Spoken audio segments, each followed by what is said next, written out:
Aujourd'hui, je voudrais continuer avec ma petite exhortation que j'ai commencé, je crois, il y a 3 jours de cela, concernant l'habillement du croyant. Alléluia. Ici, je voudrais ce matin parler à une maman.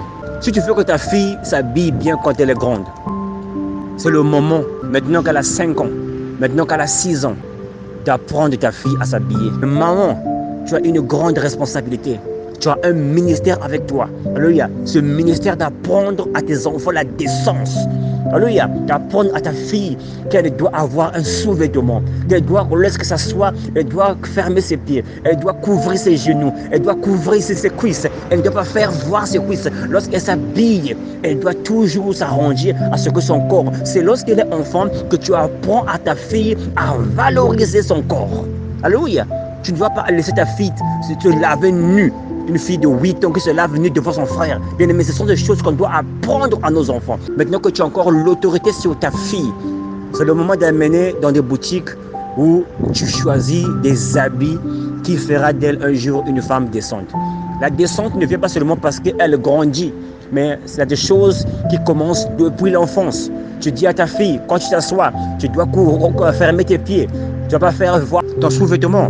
Tu dois dire à ta fille, lorsque tu t'habilles, tu dois toujours mettre un soutien. Tu ne dois pas laisser tes seins.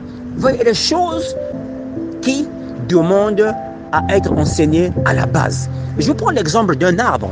C'est un exemple que Pasteur Théo a beaucoup pris. Lorsque l'arbre, et tu le prends, c'est comme une sémence. Et lorsque l'arbre grandit, au moins les 2 premières années, ou les 3 années, si je me trompe, ça dépend de l'arbre, l'arbre aura besoin de ton soutien. Parce qu'il y a des insectes qui peuvent dévorer cet arbre. Donc l'arbre aura besoin que tu le conduises. S'il veut qu'il puisse monter tout droit, tu dois peut-être mettre un appui, mettre un petit grillage autour, couper une boîte de lin, mettre pour la plante qu'elle ne soit pas dévorée par les insectes, par les chiens, les enfants qui jouent. Et tu es en train de conduire l'arbre jusqu'à ce que l'arbre arrive à une certaine maturité. À ce moment-là, l'arbre n'aura plus besoin de ton support. L'arbre n'aura plus besoin que tu lui donnes de l'eau. L'arbre n'aura plus besoin que tu lui dis quelle direction suivre. Parce que le petit poteau que tu as mis va pousser à l'arbre de monter tout droit. Et ce qui arrive aujourd'hui avec nos enfants. Je voudrais premièrement commencer avec les sœurs.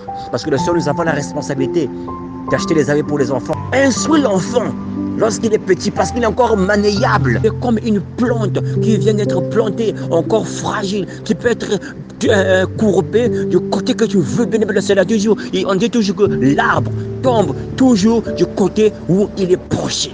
Je répète que l'arbre tombe toujours du côté où il est penché. La maman, frère, toi aussi, parce que tu as donné l'argent à la maman, tu penses que ton ministère est fini. Tu dois aussi suivre ce que maman achète pour les enfants. Je veux dire que ça, c'est pas bien. Nous sommes des chrétiens. Nous sommes une famille chrétienne. Une fille de Dieu ne doit pas s'habiller comme ça. Un frère de Dieu ne doit pas s'habiller comme ça. Lorsque le garçon se lave, la fille n'a pas le droit d'aller à la douche. Lorsque la fille se lave, le garçon n'a pas le droit d'aller à la douche. Ce sont des choses que nous implémentons dans nos enfants. Et cela doit être implémenté à leur passage. Maintenant qu'ils ont encore peur de toi. Maintenant qu'ils sont encore sous ta tutelle, bien-aimé Seigneur, parce que c'est un fondement que tu es en train de donner. C'est une maison que tu es en train de blablabla. L'efficacité d'une maison, c'est la fondation, bien-aimé Seigneur. Si la fondation est bonne, bien-aimé, ta fille, ton fils sera une bénédiction dans la communauté. Alléluia.